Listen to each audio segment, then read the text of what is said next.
Kisah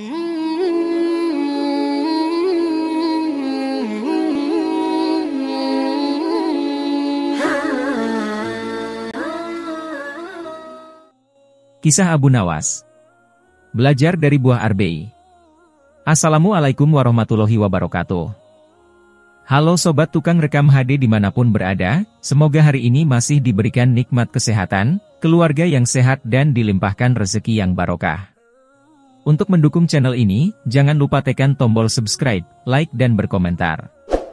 Langsung saja ini kisahnya. Kisah Abu Nawas kali ini tentang renungan. Ya, renungan tentang seputar buah yang bernama buah arbei melawan buah labu. Kisahnya. Abu Nawas dikenal memiliki pemikiran cerdas dan hampir bisa dipastikan dirinya memiliki solusi atas sebuah masalah yang tengah dihadapi. Selain itu, Abu Nawas juga dikenal sebagai saudagar buah-buahan yang dipanen dari kebun miliknya sendiri yang lumayan luas.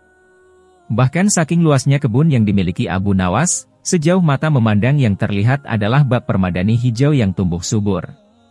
Pada suatu hari, Abu Nawas melakukan pengawasan, melihat-lihat kebunnya tersebut. Dirinya berjalan kaki menyisiri kebunnya melewati tiap petak kebun yang ditanami berbagai macam sayur-mayur dan buah-buahan segar. Abu Nawas sangat bangga dan bahagia melihat tanamannya yang tumbuh subur dan menghasilkan banyak buah yang berkualitas. Ucapan puja dan puji syukur terus-menerus terucap dari bibir Abu Nawas kepada Tuhan. Inspeksi kebun buah. Pada siang hari yang cukup terik itu, perjalanan Abu Nawas yang sedang mengawasi lahan kebun miliknya mendadak berhenti pada sebuah petak di mana tumbuh subur pepohonan arbei. Abu Nawas memandangi dengan detail tiap bagian pohon arbei miliknya tersebut. Dirinya memperhatikan rantingnya, daunnya hingga buahnya yang nampak segar bergelantungan. Karena terik matahari begitu panas tepat di atas kepala dan dirinya merasa lelah, Abu Nawas kemudian berhenti dan beristirahat di bawah pohon arbei yang lebat. Bekal makanan yang sudah disiapkan oleh istrinya segera dibuka dan disantapnya. Kali ini makanan yang dia bawa tidak pedas-pedas amat, sangat enak gumanya dalam hati. Dengan ditemani semilir angin yang sepoi-sepoi, Abu Nawas puas menikmati makanan dari istrinya tersebut. Setelah kenyang, dirinya menyandarkan diri pada batang pohon arbei sambil melihat ke atas, dilihatnya buah arbei yang ranum. Sesaat itu pula dirinya memandangi buah labu yang ada di petak seberang, betapa besar buahnya serta ranum. Bukan Abu Nawas kalau dirinya hanya memandang saja. Ya. Seperti biasa, Abu Nawas mulai merenungi buah-buahan yang tumbuh segar dari kebun miliknya. Tiba-tiba saja terlintas sebuah pemikiran di benak Abu Nawas.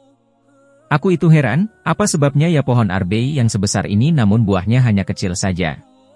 Padahal, pohon labu yang merambat dan mudah patah saja bisa menghasilkan buah yang besar-besar, ujar Abu Nawas dalam hati. Kejatuhan buah arbei. Tak lama berselang, angin kecil pun bertiup menghampiri Abu Nawas yang sedang beristirahat seolah-olah langsung menjawab pertanyaan yang ada dalam benaknya. Ranting arbei pun bergerak-gerak dan saling bergesekan dan sesaat kemudian ada sebiji buah arbei jatuh tepat di kepala Abu Nawas yang sedang tidak bersorban itu. Ah, aku tahu sebabnya, ujar Abu Nawas. Beruntung bagi Abu Nawas di siang itu hanya kejatuhan buah arbei saat sedang beristirahat.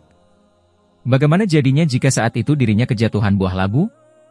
Allah Subhanahu wa Ta'ala menciptakan semua makhluknya yang ada di muka bumi ini dengan kekurangan dan kelebihan masing-masing, di mana semua itu berjalan sesuai dengan fungsinya. Saling keterikatan dan saling membutuhkan.